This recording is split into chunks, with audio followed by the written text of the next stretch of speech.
और हाँ मियाँ, हाल चाल बढ़िया। चलिए मिलते हैं रात की बैठक पे।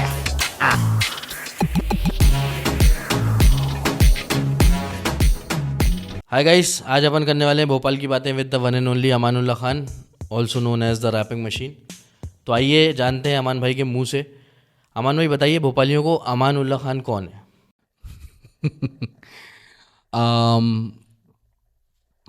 अमानुल्लाह खान एक मलंग आर्टिस्ट है। वो कभी रैप करता है, कभी सूफी करने लगता है। कभी you will find him in the most sophisticated clothes, कभी you will find him in the most weird lowers and T shirts, as you personally know. तो हकीकत में अगर भोपाल की नज़रों से देखा जाए तो अमान लिटरली एक पागल है। that's all there is to Aman, with the only flair being that he's an artist as well. पागलों से आपका क्या मुराद है? जो वो रोड पे घूमते रहते हैं उससे और इसमें क्या डिफरेंस? उसमें और इसमें शायद डिफरेंस ये है कि मैं थोड़ा ज़्यादा कॉन्शियस हूँ, मतलब फिजिकली अवेयर हूँ कि मैं क्या कर रहा हूँ क्या नहीं कर रहा, पहली चीज़। और दूसरी चीज़, I do not fit into your definition of Bhopalis per se, जो एक ऑर्थोडॉक्स डेफिनेशंस हैं अलग अलग लोगों की भोपालियों को लेके, मैं उनमें से किसी भी डेफिनेशन में फिट नहीं करता। So that is where I believe that मैं पागल हूँ, because anything, you look at the history and you realize that everybody who wasn't a part of the society or who was too much for the society to comprehend was declared insane. Shakespeare भी उसी category में आता था। तो basically आप ये मान चुके हैं कि आप पागल हैं? भाई मेरे लिए वो मान के ज़िंदगी बिताना कहीं ज़्यादा आसान है, क्योंकि हाँ, इंस्टेड ऑफ कि उनसे लड़ना कि भाई हम क्यों बोल रहे हाँ हैं, exactly, how does that make sense? Straight ignore. नहीं, I won't even ignore, I will live up to your expectations. अब भाई होता क्या है ना, सामने वाला अगर आपको पागल एक्सपेक्ट कर रहा है तो वो क्या है ना कि फिर वो आपको अनप्रिडिक्टेबल डिफाइन करके चल रहा है। कभी भी कुछ भी कर सकता है, तो इससे सोच समझ के बोला जाए, इससे सोच समझ के वो किया जाए। लेकिन अगर वो एक इंसान आपको, and that is much better than being taken for granted, by the way, 100%। क्योंकि वहां पे ये है कि अनप्रिडिक्टेबिलिटी की वजह से मैं कई जगह बच जाता हूँ। हाँ, मतलब हमें मालूम ही नहीं आपका अब क्या। एग्जैक्टली। रैपिंग कब शुरू करी आपने? 7 साल की उम्र में। बहुत बहुत वक्त हो गया है, मतलब 7 साल की उम्र में। And I am 29 right now, so it's been 22 years. 22 years। तो द रैपिंग मशीन नाम खुद के पास दिमाग में आया या फिर कहीं से देखा? टाइटल मिला था बैक इन द डे। हम लोगों के पास we did not have that kind of exposure के रिकॉर्ड करो, इंस्टा पे डालो, फेसबुक पे डालो, यूट्यूब पे डालो। As a matter of fact, आप ऑलमोस्ट मेरी जनरेशन के हैं तो आपको ये बात याद होगी कि पहली चीज़ तो या तो कैफेज पे जाना पड़ता था, और अगर घर में खुदा ना खास्ता इंटरनेट लग भी गया है तो वो सिर्फ एक कंपनी का होता था, भारतीय संचार निगम लिमिटेड, BSNL। और उनकी सर्विसेज माशाल्लाह इतनी शानदार थी कि आप कनेक्ट करने के बाद इंटरनेट से आप दुआ कर रहे होते थे कि ये कनेक्शन स्टेबल रहे, जिसका मतलब है upload and download were a dream, कि आपका 5 MB का 7 MB का गाना डाउनलोड हो जाए, बहुत बड़ी चीज़ होती थी। So back in those days video uploading was not really a concept. हम लोगों के पास टेक्स्ट बैटलिंग का ऑप्शन होता था, Facebook as a matter of fact. तो उस टाइम पे there used to be sites like my16bars.com, letsbeef.com। ये साइट स्पेसिफिकली रैपर्स के लिए थी कि आपके पास बीट्स अवेलेबल हैं, आपके पास रिकॉर्डिंग, अगर आपके पास इंस्ट्रूमेंट्स नहीं है तो आपके पास सिस्टम्स हैं जो आप अपनी आवाज़ रिकॉर्ड करके बीट पे अगर ओवरले कर दोगे तो वो रिकॉर्ड कर लेगा। मैं टेक्स्ट बैटलिंग में था, तो एक टूरनी हुई थी। It was a competition across the continents, क्योंकि इंटरनेट है, एवरीवन इज कनेक्टेड। तो I don't know how I made it to the finals, and finals में पहुंचने के बाद it was 20 bars a match. 20 bars is basically 1 verse।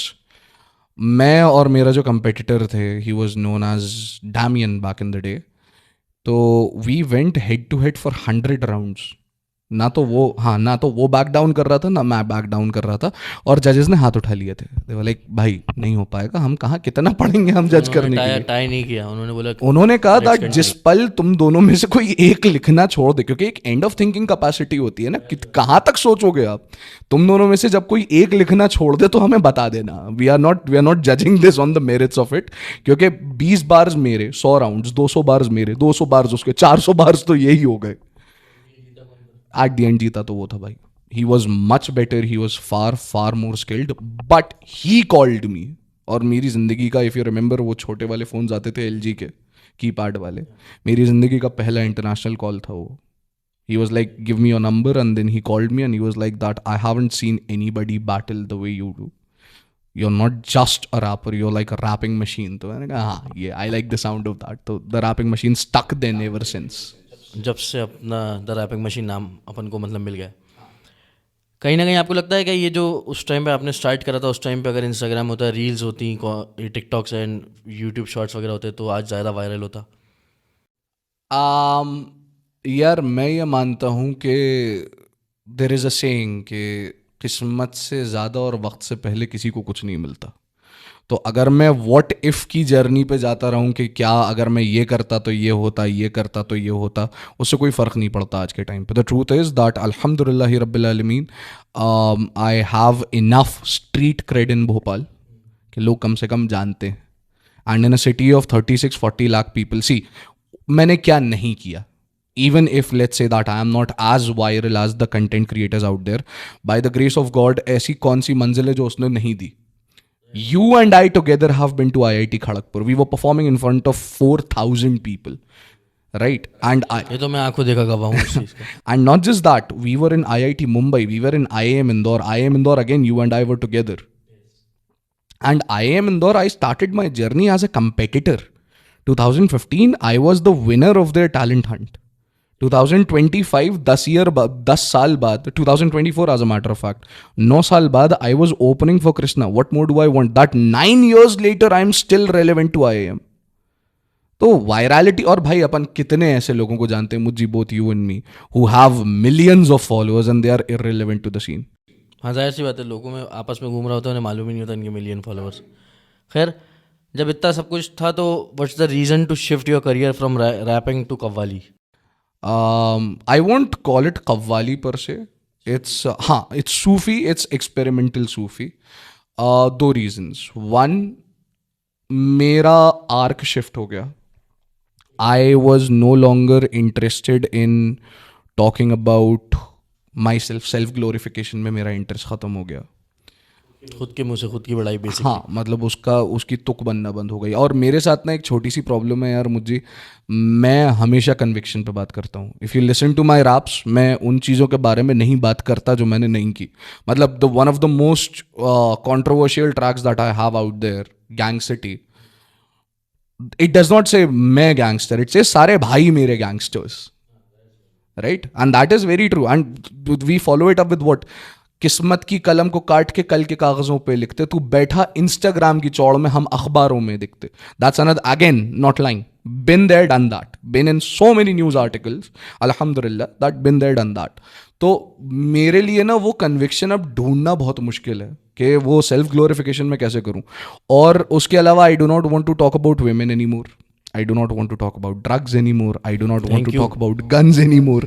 मेरा, my paradigm shifted. और मैं genuinely बताऊं तो it had a lot to do with spirituality rather than anything else. क्योंकि वही बात है कि ज़बान पे काबू रखना ज़रूरी हो गया. मैं, I cannot, in today's time, I cannot live and glorify strong language as a source of expression. I am not against it, but it's not just for me anymore. तो भाई वाई सूफीज़म? यार मेरा arc shift हो गया, मेरी priorities shift हो गई. मैं, I am not saying that I have completely quit on rap. I am still an experimental musician per se. कुछ ना कुछ चलता रहता है. हाँ, लेकिन now I want to create content that has substance. और सब्सटेंस क्या है ना, सब्सटेंस कन्विक्शन से आता है. For instance, let's take an example. जब मूफाड़ अपने गानों में लिरिकलिटी की बात करता है तो वो उसके पास है. जब कृष्णा लिरिकलिटी की बात करता है अपने रैप्स में, तो Krishna is one of the most lyrically gifted people in the scenario right now, right? When Raga talks about the gang life, वो बंदा जमुना पार का है, तो it makes absolute sense. When Emiway talks about the streets of Mumbai और Divine talks about the streets of Mumbai, it makes absolute sense because they belong to that city. Now there is another paradigm to this. Now there are rappers who are inspired by Raga, who want to create songs like Raga, but they have nothing compared to him. ना तो वो ऐसे environment में बड़े हुए थे, उन्हें gang life के बारे में कुछ भी नहीं पता, एंड उनका एक पूरा जो लाइफ है उसे वो एक केफेब है. केफेब मतलब जैसे WWE में हम देखते हैं ना कि इंसान अलग है, उसका मास्क अलग है. तो I do not want to be somebody who's pretentious. तो I am looking for content that resonates with me. हमेशा से the content I have created has resonated with me, whether that's Dastaan, whether that's gang city, whether that's Bakwas Band Kar, one of the most controversial tracks of course. So I am no longer looking for chaos. In tracks में एक चीज common थी, that I sounded like I was looking for chaos. I no longer am. And Sufi music justifies that calm that I have within me. तो अब मेरा जो एक arc है वो शिफ्ट हो रहा है. There is some new content coming up. So that will define it much better, that why Sufism, why the Sufi experimental music rather than hardcore rap. एक और बात बताइए पहले, तो सबसे पहले आप मुझे कि being a singer, rapping set के आप जो सूफीज़म पे आए, उसमें ये जो आप पूरे टाइम वेपिंग करते रहते हैं, इससे नुकसान नहीं होता? मैं बिल्कुल भी वेपिंग को जस्टिफाई नहीं करूँगा. मैं बिल्कुल ये नहीं कहूँगा that it's cool, it's nice, लेकिन smoking is a part of my identity now. I have, हाँ, because I have never seen you without a vape. Do you remember never seeing me without a cigarette? 2 साल से तो. उसके पहले, मतलब ये तो 3 साल तो 2-3 साल तो छोड़े हुए हो गए हैं. उससे पहले was it ever a thing कि मेरे हाथ में सिगरेट नहीं है? हाँ, आपके पास तो होती थी ऑब्वियसली, लेकिन इतनी स्मोकिंग से वो गले पे मतलब फ़र्क नहीं पड़ता? बहुत ज़्यादा पड़ता था, बहुत ज़्यादा पड़ता था. And the reason I switched from cigarettes to vape is कि ये, मैं ये नहीं कह रहा कि हार्मफुल नहीं है, उससे तो कम हार्मफुल है. एटलीस्ट मेरा गला थोड़ा सा सेफ रहता है पर से. एंड दूसरी चीज़, I would never recommend somebody to start vaping, but if you compare it to smoking, I believe it's a better alternative. I believe it. हर इंसान की बायो, हाँ एग्जैक्टली, हर इंसान की बायोलॉजी अलग होती है भाई, हर इंसान की एनाटमी अलग होती है. मेरे गले पे मैं जो जुल्म करता था, because my cigarettes weren't normal either, I was smoking hand roll tobacco and dokha for the love of God, if you remember. बहुत पहले यूज्ड टू बी कंफ्यूज कि आप जॉइंट पी रहे हैं. अगर आपको याद हो तो दुबई की 40 डिग्री की गर्मी में मैं आपको बहुत अच्छे से याद है मुझे. दैट इरानियन टोबैको क्या था वो, दोखा. 45-50 डिग्री में Muzaffar was walking behind me, knowing not at all कि हम कहाँ जा रहे हैं, क्यों जा रहे हैं. वो जहन्नुम के रास्ता चल रहा था, और ऊपर दोपहर का टाइम था. कयामत का नहीं कहते, सूरज बिल्कुल सर पर, तो सेम सिनेरियो लग रहा था. क्योंकि I remember you having a conversation with Anam on my cell phone and being like, ये पागल आदमी गर्मी में चला रहा है. नहीं है बर्दाश्त भाई, धूप को गर्मी तो बर्दाश्त ही नहीं है. खैर,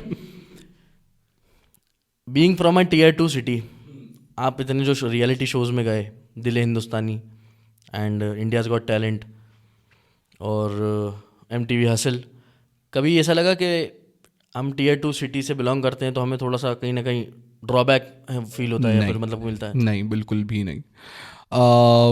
MTV हसल जिसमें मैं टॉप 20 में था, उसमें अगर आपको याद हो तो एक इंसान था जिसका नाम था श्लोका, जो फाइनलिस्ट था. श्लोका दरभंगा से था. वो एक ऐसे शहर से आता था जब वो वापस गया था and he started doing his own shows, his own government shut him down. Government. तो it doesn't matter when you are on that stage. There मैं ये नहीं कहूँगा that all that speaks is your talent. There are obviously there are dimensions यार. अब for instance मैं अगर यहाँ बैठा हूँ, am I only sitting here because I am talented? नहीं. I'll be very honest, very honest on this. The reason I'm sitting here is not because I'm just talented. One, क्योंकि अपन भाई हैं. Two being, I was approachable for this. Third being that अपन दोनों के time sync हो गए. And fourth being that I am an individual that you wanted on the podcast. Right?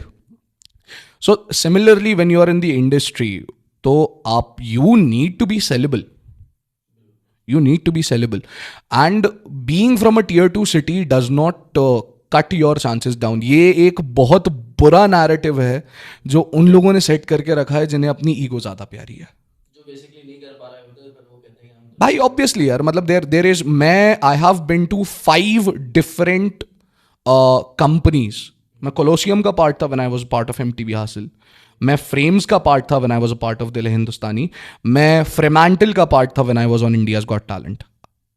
And then there are other teams जिनके साथ दूसरे projects किए थे, lots of projects, lots of time, right. मुझे उन तीनों टीम्स में कभी ये डिफरेंशिएशन दिखा ही नहीं that I am being discriminated against, right. And अगर ऐसा होता, इफ इट वॉज सो कि टीयर 2 सिटी के लोगों के साथ डिस्क्रिमिनेशन हो रहा होता, तो भाई whether I was on these shows or not, I was also the person who compose the KKR anthem for 2019. जाहिर सी बात है. बट मेरे क्वेश्चन में मैं एक और चीज़ एड ऑन करूँ. Being from a tier 2 city but you are a well established guy, being from a tier 2 city जो एक वेल स्टैब्लिश घर से नहीं आता, जिसके पास मतलब फंडिंग्स नहीं है, उसको भी सेम चीज़ मिलेगी जो आपको मिली, या फिर उसके थोड़ा सा ड्रॉबैक हो? भाई मैं इंडियाज़ गॉट टैलेंट में पहली बार, मैं आपको बताता हूँ कब गया था. I was in India's got talents auditions in 2016.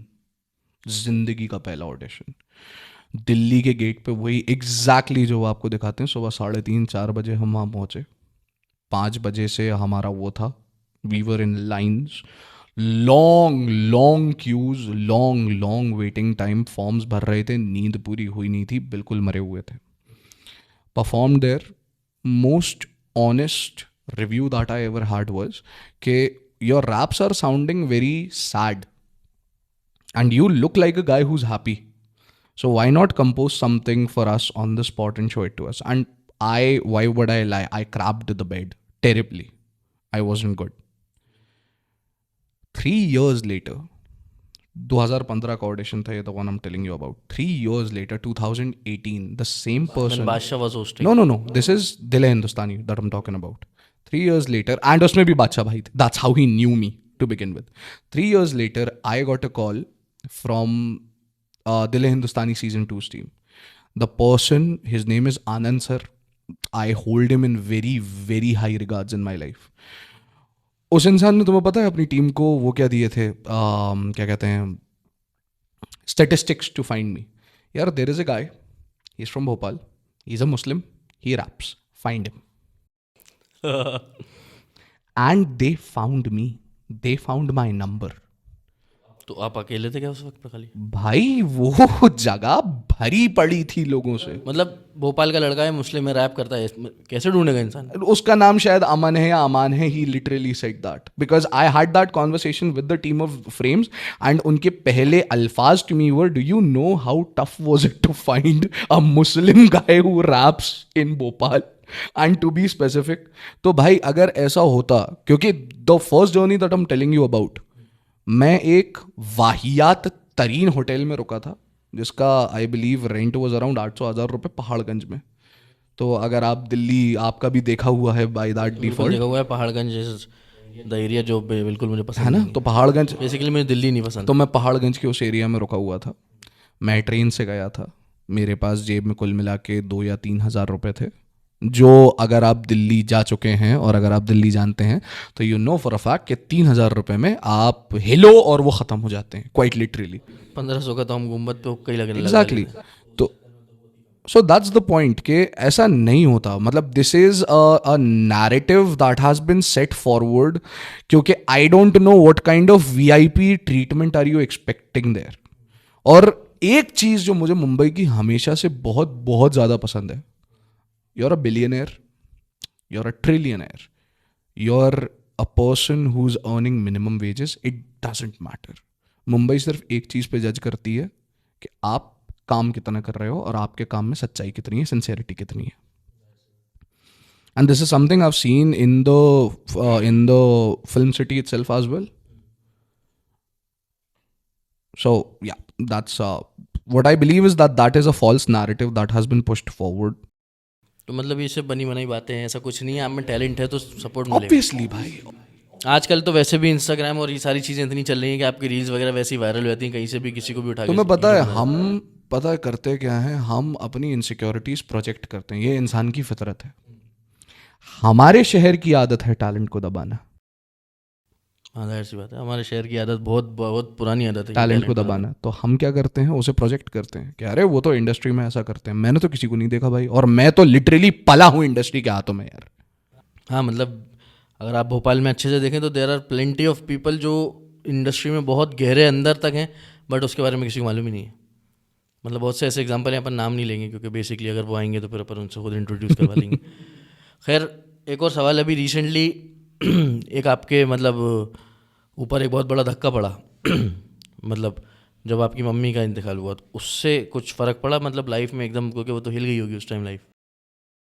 मेरे हिसाब से मुझ में जितने बदलाव आए हैं वो आए ही उस एक शॉक के बाद से, क्योंकि जब आप पे जिम्मेदारियां आती हैं ना तो आपको समझ में आता है कि आप कितने गहरे पानी में हो और कितने गहरे पानी में नहीं हो। 100%। When mum left the world, that is when I realized कि भाई मैंने अभिषेक से ये वाली बात बोली थी, a very close friend of mine, you know him as well, कि I won't lie about it, I used to be a very rowdy person myself as well. कभी भी फ़ोन उठा के किसी से भी कुछ भी कह देना, कुछ भी कर लेना। जब मम्मा को कैंसर डिटेक्ट हुआ था, मेरे उससे अल्फाज थे, मुझे आज तक याद है कि भाई मुझे एक बात बता, इतना कुछ किया, इतना इतना इतना लोगों के दिल में दहशत भी डाली, इतना लोगों से लड़े भी, फ़ायदा क्या हुआ? आज ऐसे मुकाम पे खड़े, बहुत power power power, I was a very very power hungry person, हाँ, जाहिर सी बात है, ऐसे टाइम तक तो समझ है में ना। आता लेकिन मैंने कहा उस पावर हंग्री होने का फ़ायदा क्या हुआ? अल्लाह ने हाथ ऐसे बांध दिए ऐसे कि इन हाथों के साथ कुछ भी नहीं कर सकते थे। डॉक्टर का गिरबान पकड़ते क्या? कुछ भी नहीं क्या कर कर सकते लेते आप हैं? उस टाइम कुछ मतलब माई लिटरल वर्ड्स वर कि ऐसे हाथ बंधे हुए हैं, सिर्फ ऐसे ही हो पा रहे हैं, लोगों से यही बोल पा रहे हैं दुआ करो दुआ करो दुआ करो। So that was a very humbling experience. And उससे एक चीज़ और समझ में आई कि झेलने की क्षमता कितनी है, जिम्मेदारियां उठाने की क्षमता कितनी है। ये तो बेसिकली समझ में आया। और जब जिम्मेदारियां उठाने की क्षमता समझ में आई तो उसके बाद ये समझ में आया कि मैं तो कोई हक ही नहीं रखता मुंह खोल के चिल्लाने का आज के टाइम पे। क्योंकि द प्रॉब्लम इज कि खुदा ना खास्ता इफ आई एम, देखो जब तक अम्मा थी, everything of my life revolved around her life. When she wasn't there, it started revolving around mine. जब ये पैरामीटर चेंज होता है ना, तब इंसान को नज़र से डर लगना शुरू होता है। क्योंकि इससे पहले तक वो मेरा नहीं था, अम्मा का था, जिम्मेदारियां अम्मा की थी, एम्पायर अम्मा की थी। आज वो मेरी है तो मुझे डर लगता है कि इसको मैं कैसे और अवेयर सकता हूँ, इसके साथ मैं और क्या कर सकता हूँ, right. So, as a matter of fact, as I said, that's the reason I switched from rap to Sufi in the first place. Because उतने chaos के बीच में अगर आप गुस्सा और डाल दो तो वो that is like adding fuel to fire. You need calm, you need peace in that time. क्योंकि यार हम लोग, पता है, as a rappers हम लोग भी बहुत चिल्लाते हैं कि हमने स्ट्रगल किया, हमने ये देखा, हमने वो देखा। मैं भी चिल्लाया, फिर ये देखा, और उसके बाद समझ में आया कि दर्द किसे कहते हैं, दर्द कितना हो सकता है और दर्द कब तक चलता है। मुजफ्फर, वो तो लाइफ टाइम चलता है। फिर अल्लाह की कसम, आई रिमेंबर 7वां या 8वां दिन था, I was sitting there and I was thinking यार अम्मा को गए हुए कितना टाइम हो गया। And then it suddenly hit me कि अभी 8 दिन भी नहीं हुए। वक्त धीमा हो जाता है भाई, और वो घर भी काटने लगता है, फिर सारी चीज़ें होती हैं। मत पूछो। But does it hit you financially? क्योंकि जब तक मम्मी थी तो मतलब अपन साथ में ही है, अपन when we were in Dubai, आपको बालमेन का शूज़ पसंद आया, she just swipe the card.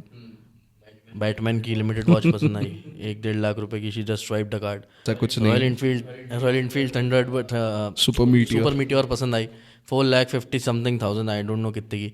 She just swipe the card without even thinking twice. तो अब जाहिर सी बात है उनके जाने के बाद मतलब थोड़ा सा ऐसा लगा होगा ना कि यार उस टाइम पे तो 4 लाख 5 लाख की जो चीज़ चाहिए होती थी, एक फ़ोन लगाते थे, खट से मिल जाती थी। मैं ये नहीं कहूँगा कि मेरे खर्चे कम हो गए, because that is being ungrateful to Allah. क्योंकि सच्ची बात ये है कि इंतकाल के बाद जब मैंने फाइनेंशियल सिचुएशन एवेलुएट की थी, तो अगर आपको याद हो तो मैंने कहा था कि मुझे भाई इतने गहरे गड्ढे में बैठे हैं कि समझ में नहीं आ रहा कि सिरा कहाँ से पकड़ें। लेकिन हाँ, एक चीज़ चेंज हुई है, प्रायोरिटीज चेंज हो गई। प्रायोरिटीज चेंज हो गई। अब do I want to roam around the city on a big bike? No, I want to sit in a big house. I want to sit with my whole family in a comfortable car, definitely. Do I want good clothing? Definitely yes. But if I have to evaluate, अब देखो यहाँ पे change क्या आता है ना, उस time पे अपनी कमाई सिर्फ अपनी थी, 100%. अब अपनी कमाई is responsible for the house. And I'm not saying that there are not other factors or other people who are contributing to it. As a matter of fact, Anam, my wife, she has done so much. मतलब 10 महीने में उस बंदी ने अपनी personality बदल दी just to make sure that the house stays afloat. And that is when you also realize कि लोगों की priority क्या है. अब्बा also changed his priorities drastically. I won't put a question on him. जब उनका grieving का time था, he was busy taking care of the responsibilities. बिल्कुल. So I won't say कि financially फर्क पड़ा है. As a matter of fact, this is the first time that I have made so much in a very long time. तो वो अल्लाह मियाँ की तरफ से I'll tell you what happened exactly. I was on the verge of थोड़ी बहुत savings थी मेरे पास नियर अबाउट 3-4-5 लाख रुपए. एंड माई आइडिया वॉज कि I will run this money on interest. I know it's wrong, I know it is मतलब डेविस्टेटिंगली wrong, लेकिन वही बात थी कि मरता क्या ना करता वाली situation. I got a little glimpse of what can be if I don't choose that path. मतलब वो अल्लाह पाक खुद वो डालते हैं. हल्की सी एक दरार अल्लाह ने दिखाई कि ये इस दरार के पार एक दुनिया है जहाँ तुम्हारी मेहनत बोलेगी. एंड उसके बाद 2-3 ऐसा हुआ. As you remember the Sufi shows, how it started out of nowhere. मुदब्बिर की शादी में by default गा दिया, इलाफ ने सुन लिया. Ilaf came up with the idea कि भाई you're an idiot that you are not doing this. Then he heard me again Sajid भाई के साथ, and then he was like that you are definitely an idiot that you are not doing it. And then we started with the shows. Literally यही हुआ है, right? उसके अलावा my MCing gigs were doing good. So this is the first time that I am sitting in May, June, and Alhamdulillah I still have gigs. 12th July we have another gig coming up, right? लेकिन हाँ पैसा, I won't say कि financially एक धक्का लगा, लेकिन हाँ पैसा खर्च करने की priorities change हो गई. समझ आ गई कि आप कैसे हाँ, करना है. मतलब मैं आज भी I won't lie about it. मैं अभी भी 9-10 हज़ार का चश्मा पहनता हूँ, मैं अभी भी 35-40 हज़ार की घड़ी पहनता हूँ. लेकिन अभी यह है कि वो घड़ी खरीदने से पहले मैं शायद 5-6 हफ्ते रुक के सोचूं कि मुझे ये अपने हाथ पे अभी भी चाहिए कि नहीं चाहिए, और अगर चाहिए तो do I have enough in my bank that I can go for it or not. और जब मैं ये कहता हूँ that do I have enough in my bank, तो ये मतलब नहीं है कि 35 हज़ार की घड़ी है तो मेरे अकाउंट में 50,000 60,000 होने चाहिए, फिर मेरे अकाउंट में नियर अबाउट 1.5-2 लाख रुपए होने चाहिए. That 35,000 won't make a dent. वो वाली चीज़ है. तो आई वोंट से कि खर्च करने की फितरत बदल गई, आइड से फाइनेंशियल मेच्योरिटी आ गई. ठीक है, बढ़िया है, बहुत अच्छी चीज़ है. खैर वो तो बैक टू द पॉइंट, अपन वापस आते हैं आपकी सिंगिंग के ऊपर. कभी ऑटो ट्यून यूज़ करा है? गैंग सिटी, दास्तान तो मतलब बहुत अच्छा ट्रैक है. अगर आप लोगों ने नहीं सुना हो तो एक बार सुनो, क्योंकि दिल टूटे आशिकों की तो लाइन आउट कर देगा वो भोपाली में अगर आप बोले तो. खैर, आप जो सूफ़ी में वो जो लंबे लंबे सुर खींचते, तो कभी ऐसे बीच में, जैसे ये वाला क्वेश्चन मुझे पूछना नहीं था लेकिन अब मेरी टीम ने बोला तो पूछ रहा हूँ, कभी ऐसे बीच में बर्फ आया है? बर्फ नहीं आया, खांसी आई है. और खांसी तो आप इतनी सिगरेट पीते हो तो खांसी तो आना ऑब्वियस सी बात है ना भाई. पीता हूँ मुजफ्फर. मतलब not cigarette, the vape. So नहीं, I haven't burped ever while I was singing, but yes I have हलक चौक हो गया था एक टाइम पे जाकर, बिकॉज आलाप ले रहा था एंड देन आई रियलाइज कि मैं बहुत बहुत ऊंचा आलाप ले रहा हूँ. और होता क्या है ना, that when you are that resonated with the crowd, तो फिर फर्क पड़ना बंद हो जाता है कि आप गा कौन से तान पे रहे हो. जाहिर सी बात है. कोई ऐसा बहुत बड़ा सा आर्टिस्ट जिसके साथ कभी कोलैब करने का मूड किया हो?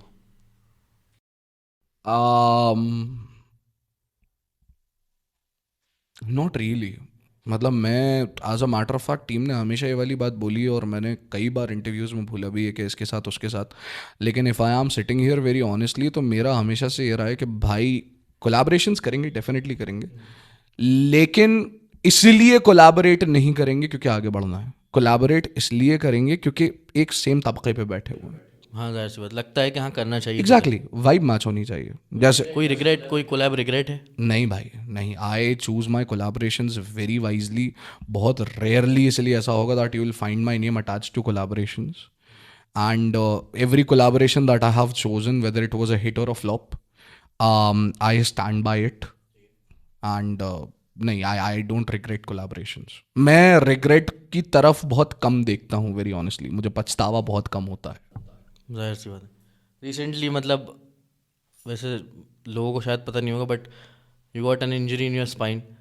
उस और आप सूफी में बैठ के गाते हो, खड़े होके सूफी मतलब गाया नहीं जाता. तो 4-5 घंटे बैठ के गाना and that injury in your spine, थोड़ा सा फ़र्क नहीं पड़ता क्या दोनों मिक्सअप होते हैं तो? बहुत ज़्यादा फ़र्क पड़ता है.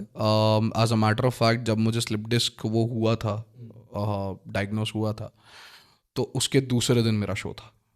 And the doctor was very clear कि 2 हफ्ते बिस्तर नहीं छोड़ना है. I was like, sir show नहीं छूटेगा, come what may, show is the show must go on. मैंने बैक ब्रेस बांध के शो किया था and that was the most uncomfortable experience I have ever had in my life. Muzaffar, it's like a plank attached to your back. एंड जब आप गा रहे होते हो ना, आपकी बॉडी को फ्रीडम चाहिए होता है. हाँ मतलब थोड़ा सा exactly, you need that freedom. क्योंकि आप मानो ना मानो, आपकी बॉडी लैंग्वेज डिफाइन करती है कि आपका सुर जाएगा कैसा. अगर आप ऑल अपटाइट हो तो आपके सुर भी अपटाइट साउंड करेंगे. If you are flexible and wavy तो आपके सुर भी वैसे ही साउंड करेंगे, फ्री. तो इफेक्ट करता है. बट वेरी ऑनेस्टली, जब आप काम को लेके उतना in love with your work हो तो I don't think that it makes a difference on the long run. हाँ, डॉक्टर गालियाँ देता है डेफिनेटली. मेरी डॉक्टर्स का तो काम नहीं भाई, उसने मेरी गोलियां ही बढ़ा दी. ही इज लाइक, तुम खुद से आराम नहीं करोगे, मैं तुम्हें आराम करवा दूँ. ऑब्वियसली ना, उसको तो भाई आपको ठीक करना है, उसका काम है वो तो जाहिर सी बात है. ही इज लाइक कि तुम होगे जंगली बैल और तुम होगे जिद्दी, मैं तुमसे ज़्यादा जिद्दी हूँ.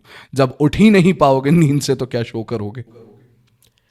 म्यूज़िक एज अ फील्ड कैसी है? मतलब जो हमारे नए लड़के जो अभी मतलब करियर्स चूज़ करने वाले हैं, आगे बढ़ के 1-2 साल में चूज़ करेंगे, अभी चूज़ करना है, उनके लिए कैसी, मतलब आप एक एडवाइस दोगे कि म्यूज़िक एज अ फील्ड कैसी है? हट्टा. चले तो चांद तक, नहीं तो शाम तक की कहानी है. म्यूजिक एज अ लाइफस्टाइल बहुत ज़्यादा डिवोशन मांगता है. आप ये नहीं कर सकते कि आपने कल रियाज किया तो आज नहीं कर रहे.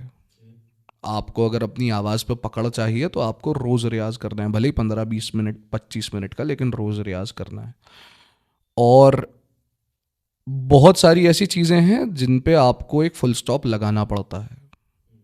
जैसे फॉर इंस्टेंस, सबसे छोटा एग्जांपल यही लेते हैं कि शो से पहले आपको अगर याद हो, I am a red bull addict. मैं रेड बुल्स के बिना परफॉर्म नहीं कर सकता.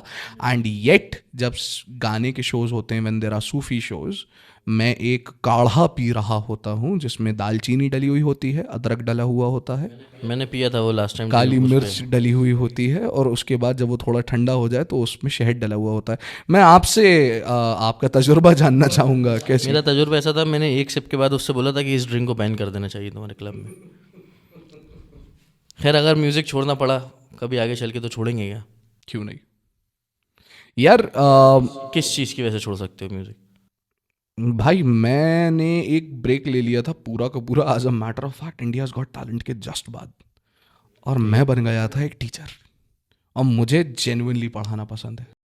Late me tell you guys, teacher भी ये थाईलैंड के अंदर बने थे, और ये English as a native language, right? English as a foreign language. English as a foreign language, sorry. कि टीचर थे थाईलैंड में कितने टाइम? 6 महीने. 6-7 महीने ऑलमोस्ट.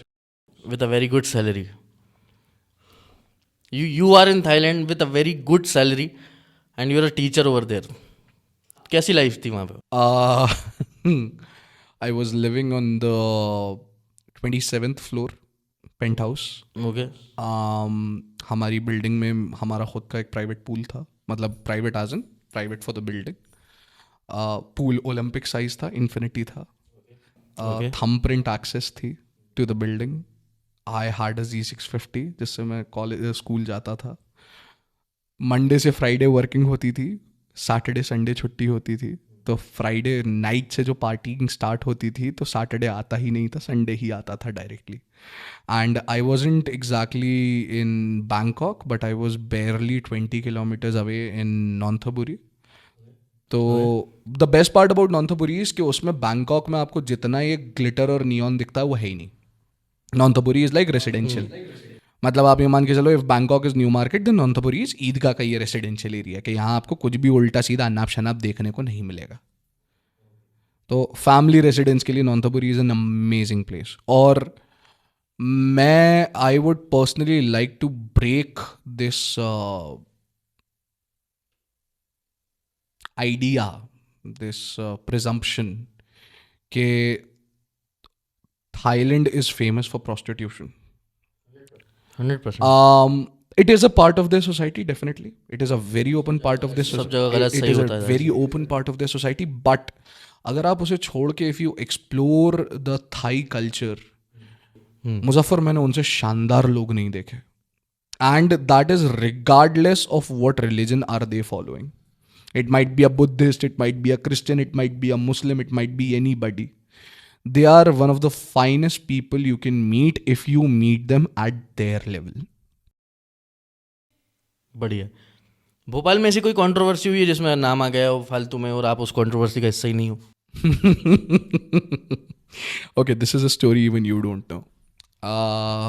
एक कैंपेन हुआ था, अगर आपको याद हो बाय एनी चांस, मैं उस टाइम कॉलेज में था, so I believe you must have been your 11th or 12th।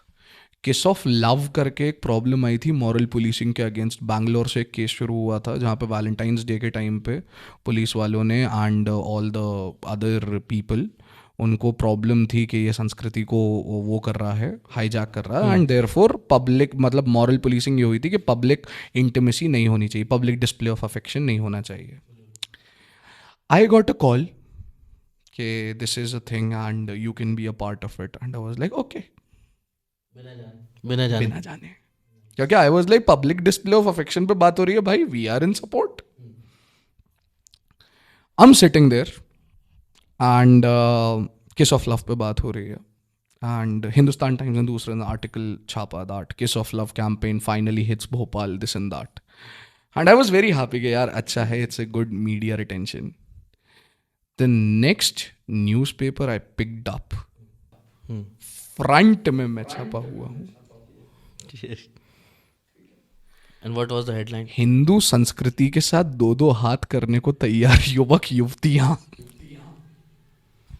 And I tell you the worst part, हमें प्लैकार्ड्स पकड़ाए गए थे, ठीक है, तुम किस्मत देखो, हमें प्लैकार्ड्स पकड़ाए गए थे, मैंने जो डिज़ाइन किया था वो कोई और पकड़ा हुआ था।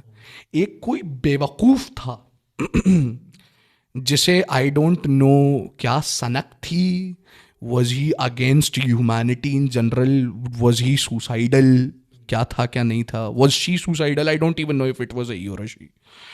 मैं जो प्लैक कार्ड पकड़ा हुआ था उस पर लिखा था स्टॉप ऑल द हेट, उस पर क्रॉस कटा हुआ बना था, स्वास्तिक कटा हुआ बना था, 786 कटा हुआ बना था, and the symbols of the 6 वो कटा हुआ बना था, और वो मैं पकड़ा हुआ था।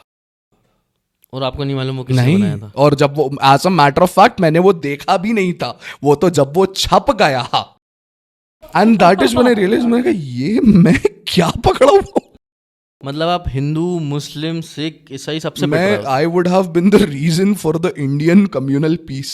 सब कहते हैं कि सब कुछ छोड़, यूनिटी जो क्रिएट होती है वो एक सब आपको वो हो चुका था, as a matter of fact वो हो चुका था। अगर आपको याद हो तो उस टाइम पे मैं राहगीरी पे परफॉर्म करता था, मेरी राहगीरी की परफॉर्मेंसेस के लिए मेरी सेफ्टी के लिए एक पीसीआर आई थी जो मुझे लग रहा था कि मुझे उठाने आई है, एंड दे वर लाइक कि नहीं हम उठाने ही आए हैं लेकिन हम जनता से नहीं पिटने देंगे आपको। मैं राहगीरी पे परफॉर्म नहीं कर पाया था यार 7-8 हफ्ते बिना बात की कंट्रोवर्सी। यूनिटी से एक और चीज़ याद आई कि I have always seen you with guys from our caste, from different religions also, और मतलब हर तरीके के लोगों के साथ देखा है मैंने आपको। कैसी बनती है आपकी लोगों के साथ? मतलब मुझे तो मालूम है लेकिन भोपाल वालों को बताना थोड़ा सा अगर आप दिल चाहे भाई, क्योंकि I have never limited my friend circle on the basis of community. Good. मेरे दोस्त, I'm not just talking about the Hindus, मेरे दोस्त Christians भी हैं, मेरे दोस्त Jews भी हैं, and I'm not talking about the Zionists, I'm talking about conscious Jews, ठीक है। मेरे दोस्त सरदार भी रहे हैं, और मेरे साथ ना असल में the point is कि I was raised in an environment that had all the elements together. Mamma was a Brahmin, अब्बा वॉज अ पठान, ठीक है, ये दो तो यही हो गए. व्हाट अ जोड़ी. स्कूल वॉज मिशनरी ठीक है. और माई type of music is Punjabi. तो मैंने तो चारों वो वैसे ही कवर कर लिए, तो मेरे लिए तो it was non existent. And you believe it or not Muzaffar, the best part about being raised in a missionary school is that they literally beat the racism and discrimination out of you. मतलब but that is हाँ, good. भूत बना देते हैं, मार मार के भूत बना देते हैं. आप धोखे, we were scared shitless to ever say something racist to anybody. क्योंकि और हमारे स्कूल का, होली फैमिली का एक बहुत सिंपल रूल था. आप लिमोजीन से आ रहे हो या आप सरकारी बस से आ रहे हो, आप दोनों जमीन पे बैठ के खाना खाओगे. और आप जमीन पे बैठोगे, मतलब लंच के टाइम पे किसी को इजाजत नहीं थी कि आप खड़े रह के खाना खा सकते हो. हाँ, you can choose the place of that play of the ground जहां आप बैठना चाहते हो. You want to sit on the basketball court, या आपको बजरी पे बैठना है, या आपको स्टेज के पास बैठना है, एवरीथिंग वाज ओके. लेकिन आप बैठोगे वहीं, there was no option there, बैठोगे आप जमीन पे. 100%. तो वो क्या है ना कि वो ज़मीन से जोड़ देता है आपको. जब आप KG 1 से लेकर 12th तक ज़मीन पे ही बैठ के खाना खाया हो ना आपने अपनी ज़िंदगी के 15 साल, तो आप ज़मीन से जुड़ जाते हो, चाहे आप चाहो या ना चाहो. बट लोगों का ये पर्सपेक्टिव है ना, बहुत सी जगहों पे ऐसा हो रहा है कि यार अब जो माहौल ख़राब होने लगा है उसकी वजह से बहुत से लोग अपनी दोस्तियाँ ख़त्म कर रहे हैं. मेरे हिसाब say that is a fools choice. मेरे हिसाब से भी, मतलब मैं तो उसको सबसे बड़ी बेवकूफ़ी बोलूँगा, क्योंकि जो दोस्त आपके साथ बैठ रहा है उसको आप समझ सकते हो, वो आपको समझ रहा है, जाहिर सी बात है. But the third person who is looking you, वो ये सोचेगा कि यार ये देखो अभी भी साथ बैठ रहे हैं. तो अपन को वो थर्ड पर्सन से फ़र्क पड़ना चाहिए या नहीं पड़ना चाहिए, या तो अपन वो जो आपके साथ, आप और आपके साथ जो लोग बैठ रहे हैं वो उठ के फिर वो थर्ड पर्सन की पिटाई कर देना चाहिए. मेरे हिसाब से तो बेटर ऑप्शन ये है. See, there is a very thin line between cowardice and tolerance. Cowardice is कि मैं नमाज ही नहीं पढ़ रहा क्योंकि I am in an area where I might be scrutinised for it. That's pure cowardice. 100%. Tolerance is कि भाई सामने वाला अपना जाप कर रहा है, मैं अपनी नमाज पढ़ रहा हूँ. We have two very different ideologies and we respect each other for that. अब यहाँ प्रॉब्लम पता है क्या आती है, that the people who usually have a problem with tolerance are cowards themselves. You talk about Muslim men who are so open in blatantly saying कि you shouldn't have friends from other religion and these shouldn't have that, those shouldn't have these. चलो for a second let's assume that they are right. इनका Instagram खोल के देखो and look at how many non-Muslim women do they follow. हाँ, ये तो यही यही समझ में आ जाता है ना. इन्हीं को मुनाफिक कहते हैं, दोगला कहते हैं, इन्हीं को दोगला कहते हैं. Look at how many non-Muslim women do they follow. Look at how many favors do they call in from non-Muslims. है ना. तो the point is कि मैं am I a hardcore Muslim today? Yes, 100%. Right? But being a hardcore Muslim, being a Muslim या फिर सारी चीज़ों में इससे फ़र्क नहीं पड़ना चाहिए. ये अपनी भाई मैं personal life एक ओरछा अलग में होती था, है, मैं right? आपको जेन्युइनली बता रहा हूँ. I tell you, I don't know if it is related to me or but I am telling you my personal experience. Orchha is, वहाँ की मुस्लिम पॉपुलेशन आई बिलीव शायद 5% होगी टोटल. एक मस्जिद है उस शहर में, ठीक है. मैंने बाकायदा लोगों को इस चीज़ की इज्जत रखते हुए देखा है कि नहीं यार वो अभी नमाज पढ़ रहा है. जाहिर सी बात है, ये है करते ना. हैं लोग. तो अब द प्रॉब्लम इज कि या तो आप अपनी सीरत ऐसी बना लो कि आप सवाल उठाना मुश्किल हो जाए, वो भी आपसे नहीं करते बन रहा. बट टू बी ऑनेस्ट, आप जिस फील्ड में हो, एंड आजकल इस्लाम को वो बहुत से लोग ऐसे देखने लगे कि सुन्नत लिबास नहीं है. लाइक फॉर एग्जांपल के तौर पर अगर आज के टाइम पे मुझको या आपको कोई अगर शख्स ऐसे देखे कि आप ऐसे हो and you have this kind of hair cut, या फिर अपन यू वेयरिंग अ फटी हुई जीन्स या जो भी, यू वेयरिंग चेन और सारी चीज़ें, you can not talk about दीन. तो ये कैसे लॉजिक होता है? हम जो नॉलेज ले रहे हैं उसमें के लिए हमें अगर आपको बताना है तो हमें पहले शलवार कुर्ता मुजफ्फर पहनना दे आर पड़ेगा। How is it possible? देखो यहाँ पे प्रॉब्लम क्या आती है, people have mixed the culture with religion.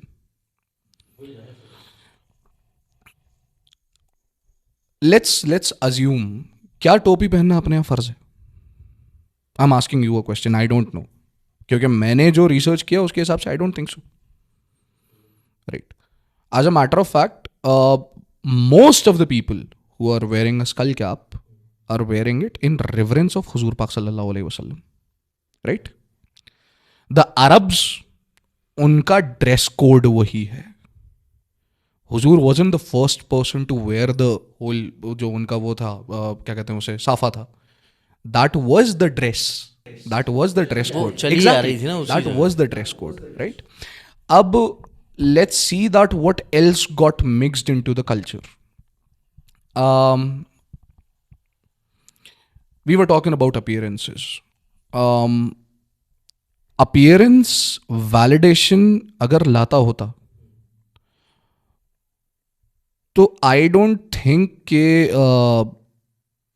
there would have been any Muslim scholars at all. You look at, there is this one guy, मैं उनका नाम भूल रहा हूँ, he is currently doing debates in UK. Normal दाढ़ी उनकी, पट्टे वाली, शॉर्ट पैंट पहनते हैं.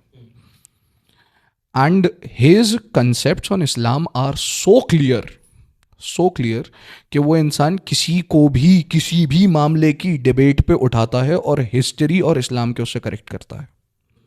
Right. The problem with us in this generation is that we are the generation that is freaking every other generation out. 100%. मतलब मैं देख रहा हूँ ये जनरेशन को बहुत ज़्यादा एक वो है नॉलेज की इस्लाम के बारे में पढ़ने की. एंड बहुत टाइम बाद, मतलब बेसिकली मुझसे बहुत से लोग ऐसा बोलते हैं, जैसे हमारे घर पे भी 2-4 लोगों ने ऐसा कहा कि पहले के टाइम पे बड़े लोग जो होते थे, बुज़ुर्ग लोग जो होते थे, दे यूज्ड टू ऑफर नमाज. जवान काम करते रहते थे, बच्चे खेलते रहते थे. बट आज के टाइम पे द यूथ इज़ ऑफरिंग नमाज more and more and more. मतलब ये इसका ये जो डेटा है ये बढ़ता जा रहा है. मुझ जैसा इंसान पंचवक्ता हो गया, और मतलब what more do you want? Let's talk about मैं इस पे तो यही बोलूँगा, कभी शैतान को नमाज पढ़ते हुए exactly. देखा. I'll tell you something very honestly. आज से 2-3 महीने पहले चले जाते हैं, क्या मेरी ज़बान पे गालियाँ नहीं रहती थी? कॉन्स्टेंटली. ये पूरा का पूरा पॉडकास्ट आपको न जाने कितने हिस्सों में सेंसर करना पड़ता अगर if you were talking to a previous version of me. Right.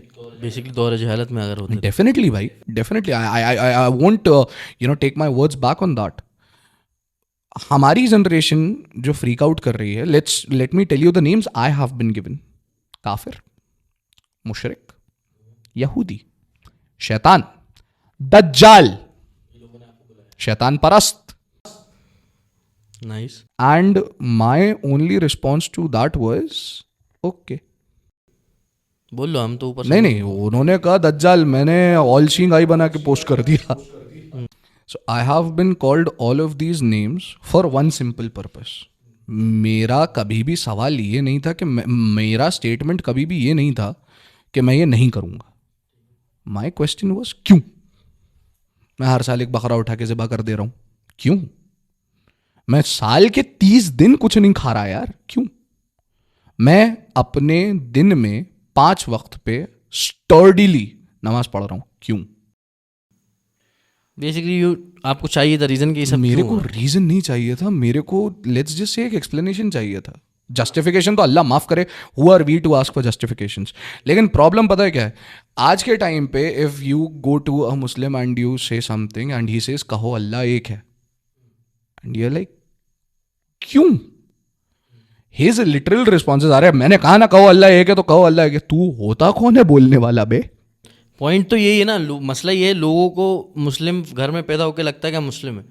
But अगर आपको जानना है इस्लाम कौन है, आप मुस्लिम क्यों हो, तो आपको खुद ही पढ़ना पड़ेगा ना. यार भाई मैं एक चीज़ इसलिए जानता हूँ, नमाज इसलिए पढ़ रहा हो क्या क्योंकि अब्बा ने बोल दिया नमाज पढ़ना है बेटा, जिंदगी भर आप इसीलिए पढ़ते रहोगे कि नमाज. मैं एक चीज़ जानता हूँ, culture and religion can not exist together. 100%. You need to learn your religion. The moment you learn your religion your culture evaporates. क्योंकि आप एक बार को ये देखो ना, let's say that what is the culture of India. Salwar kurta पहन के मस्जिद जाना है ना. शलवार कुर्ते में ही नमाज होती है. उसके अलावा आप कोई भी लिबास पहन के जा रहे हो तो वो लिबास एक्सेप्टेबल नहीं है.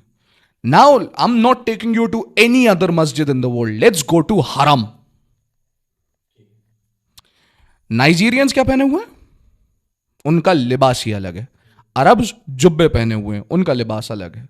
जो यूएसए यूके यहां से हैं, they are not wearing their जुब्बास, they are wearing their jeans T shirts, lower T shirts पहने हुए हैं. वो उसमें नमाज पढ़ रहे हैं. Right. Everybody keeps up with the sanctity of haram, definitely, but you see everybody offering it differently. नमाज पढ़ने के तरीके, भाई नमाज पढ़ने के तरीके अलग हैं. सब एक ही जमात में नमाज पढ़ रहे हैं, एक ही रुकू पे जवाब दे रहे हैं, एक ही सजदे पे जवाब दे रहे हैं, लेकिन सबका नमाज पढ़ने का तरीका अलग है. कोई रफादैन कर रहा है, कोई नहीं कर रहा. किसी की नीयत यहां बंध रही है, किसी की यहां बंध रही है, किसी की बंध ही नहीं रही है ना. तो द प्रॉब्लम इज कि हमें ये भूत है कि हमें एक इस्टैब्लिश करना है एक यूनिटी. काहे की यूनिटी? There must be. और मैं आपको एक जेन्युइन बात बताऊं, the moment you start studying about Islam ना, that is when you realise that you know nothing about Islam. 100%. मतलब आप जब इस्लाम को पढ़ोगे तभी आपको समझ में आएगा कि आपको अभी तक इस्लाम के बारे में कुछ भी नहीं मालूम था, सुनी सुनी बातें. और मेरे को एक बात बताओ ना, मैं तो चलो let's for a second assume कि आप लंबी दाढ़ी रख के ही दीनी बातें कर सकते हो. तो फिर एक काम करते हैं ना, लेट्स ग्रैब द क्लिपर्स. हर वो इंसान जो लंबी दाढ़ी रख के माँ बहन की गालियां दे रहा है, उसकी दाढ़ी उड़ाते हुए चलते हैं रास्ते में. क्योंकि अगर मैं लंबी दाढ़ी नहीं रख रहा और मैं इस चीज़ का एहतराम मतलब मैं इस चीज़ का let's say according to the people इस चीज़ का एहतराम नहीं कर रहा कि I do not have the right to talk about the religion until I have a long beard, तो उसका तो डायरेक्ट डेफिनेशन ये हुई कि हर वो इंसान जिसकी लंबी दाढ़ी है उसको तो मजहब के अलावा किसी और चीज़ की बात ही नहीं करनी चाहिए. ये तो पर्सपेक्टिव सारे बना दिए गए हैं इनमें. तो मतलब आप जितना डिबेट में घुसते जाओगे वो ख़त्म ही नहीं होगा, और ये पॉडकास्ट 1 घंटे 1.5 घंटे की जगह 10 घंटे का भी खिंच जाएगा. खैर इन पे तो बहस करने से मतलब है नहीं, क्योंकि जो पढ़ रहा है उसको खुद समझ में आ रहा है, जो नहीं पढ़ रहा वो उसको बातें चुभेंगी. तो बेटर ही है कि उसको छोड़ो. अपन आते हैं back to the rapping machine and Amanullah Khan. I prefer Amanullah Khan. It's a मतलब वो एक ऐसी आइडेंटिटी है मेरी that now that I have accepted it, it makes perfect sense. क्योंकि वही मसला है, what does Amanullah Khan means? अल्लाह की हिफाजत. उससे बेहतर टाइटल क्या हो सकता है? So the rapping machine, definitely I am proud of that persona. I created that persona from scratch, but then he created this persona from the scratch. He created this persona from the scratch. So Amanullah Khan is perfect.